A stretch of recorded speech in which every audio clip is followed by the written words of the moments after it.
Modern dating can feel broken, as if we're living through a loneliness epidemic. In response, many people are trying to escape this by romanticizing the past. They call it trad dating, trying to resurrect the dating and marriage mindset of the 1940s and 50s. But there's a huge problem with this because that era isn't ancient tradition at all.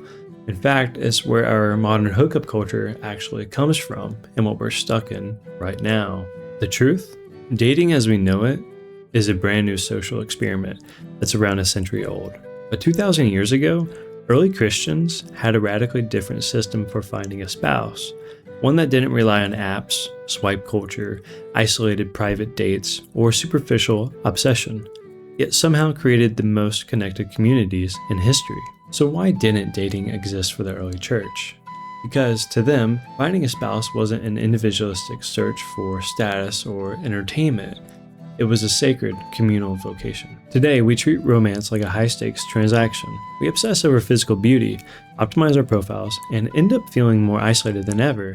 But the early Christians flipped this entire script. They didn't obsess over finding a partner, they obsessed over God, and in doing so, they built marriages that lasted. In this video, we're going to uncover where modern dating actually comes from 19th century slang to the invention of going steady, and then we'll look at the model of the early church to see if their ancient wisdom might help the problems of today. To understand why early Christians didn't date, we have to understand where dating actually came from. And shocking, it's not an ancient human tradition. In fact, it's a modern invention barely a century old. Before 1900, courtship happened in public or in the family parlor under direct parental supervision. But rapid urbanization, public transit, and new youth cultures changed that. The word date originally emerged as slang, used to describe scheduled appointments, including those logged by sex workers. At the same time, treating emerged, where young men paid for a woman's food and entertainment in exchange for her company, shifting romance away from family oversight and into public, unchaperoned venues. By World War II, society expected young people to date multiple partners simultaneously as a demonstration of social status. Etiquette manuals actively caution against dancing with one person for too long so you didn't look like a social failure. And figuratively speaking, I'm pretty sure my wife would kill me if I did this today. But by the 1950s, things started to shift again to going steady, which, combined with the arrival of the birth control pill, introduced unprecedented levels of physical intimacy behind closed doors, hidden from parents and communities. Advice books began to say something we still hear today: date around a bit. Better to date lots of strangers, one author urged, than end up necking with a steady boyfriend. Fast forward to the era of swipe algorithms, meeting your spouse turned into a video game, trying to get the most likes to achieve a high score, essentially a dopamine machine. But for others, this has caused the feeling of isolation and loneliness. Along with this, the concept of marriage has been downgraded from a sacred covenant to an optional financial obstacle, a trend that favors being single over marrying a spouse. And we didn't lose meaningful connection by accident. We designed a system that isolates us by focusing on individualism and superficial choice. Now, before going steady, before dating, before courtship, there was the arranged marriage. And this was practiced by the ancient Israelites, the early Christians, and the Greco-Roman world. In the Greco-Roman world, marriage wasn't about love or spiritual connection. It was an alliance between families, a political contract, and it was heavily focused on economic and social survival. Roman law gave the fathers absolute authority over his household, meaning young women could be married off as early as age 12 or 13 to secure financial or political ties. The ancient Israelites viewed marriage differently, not as a cold business deal, but as an essential milestone in life. Under the Mosaic Law, acquiring a wife was formalized, which meant establishing an exclusive legal relationship, not buying a human as property. And there were 3 ways it was done: through the transfer of money, like a dowry to the father, through the transfer of a formal document, and through sexual relations. But how did people actually meet? Well, in the Old Testament, if you wanted to find a spouse, you go to the village well. Jacob, Isaac, and Moses, they all met their wives at a well. It was the public gathering hub, and while not a perfect comparison, it's like the ancient equivalent of a bar or Tinder. People interacted in broad daylight, surrounded by a community, or made formal agreements through family elders. This made meeting your spouse public, intentional, and deeply tied to the community. So when Christianity emerged from the Roman Empire, it didn't inherit a private, individualistic dating, it inherited an ancient worldview where meeting your spouse was public and communal. But then came Jesus, who elevated marriage to a holy sacrament, meaning it was more than just a human social contract. It was a divine union where two become one flesh under God. This shocked the Roman Empire, because under Roman law, introduced by Emperor Augustus, a husband could cheat or abandon his wife with zero legal consequences, while women faced brutal public punishment under laws like Lex Lulia.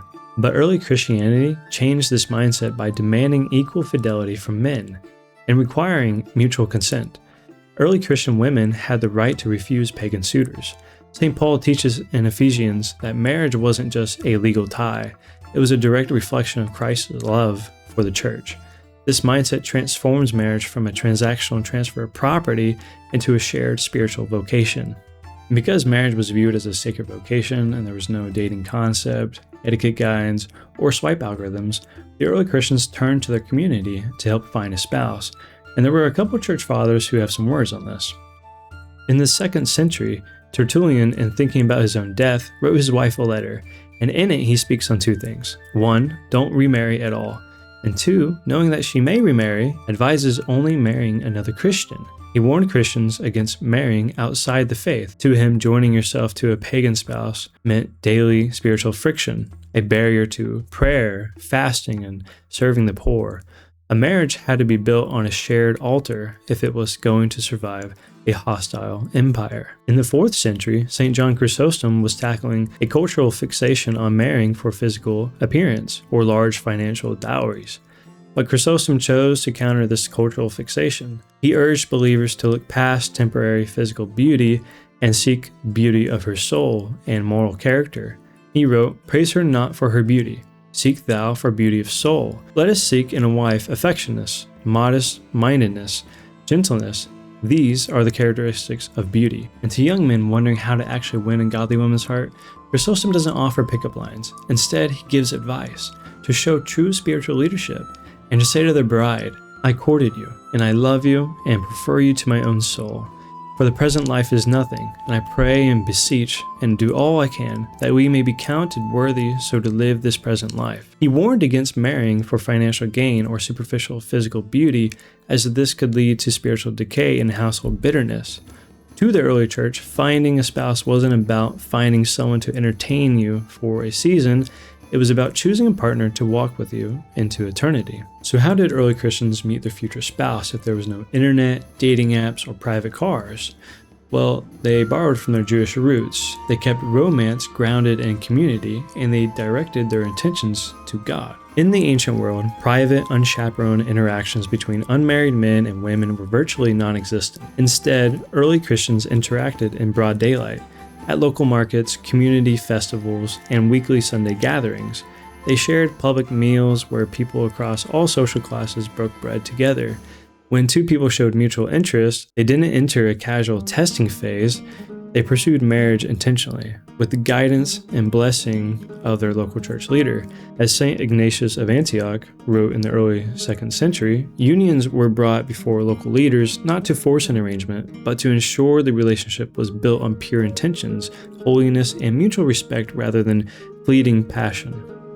But in a highly sexualized Roman Empire, Christian interaction was intensely public and accountable to ensure holiness. There wasn't Tinder, Bumble, FarmersOnly.com, private one-on-one dates to the movies or carnival, and there definitely wasn't the mindset of getting laid, one-night stands, or dating hundreds of women, at least not for the Christian. But I'm not suggesting that we go back to arranged marriages or courting, but that modern dating should prioritize differently. Today, dating prioritizes the individual, physical appearance, and short-term thrill, which can lead to fragile relationships. Modern dating has turned looking for a partner into an isolated digital swipe game. But the early Christians offered a radically better way. They prioritized character over physical appearance, community over isolation, and a lifelong covenant over temporary entertainment. They proved that when you stop obsessing over finding the perfect person and start focusing on becoming a person of deep faith and character within a real community, Love follows naturally. And having a joint active committed faith makes a measurable difference in modern marriages because it restores the sacred foundation God intended from the very beginning, turning a simple legal contract into a holy sacrament. But what do you think? Does modern dating have it wrong? Would we be happier under the early church's approach, or a combination of the two? Drop your thoughts in the comments below. Thanks for watching, and I'll see you next time.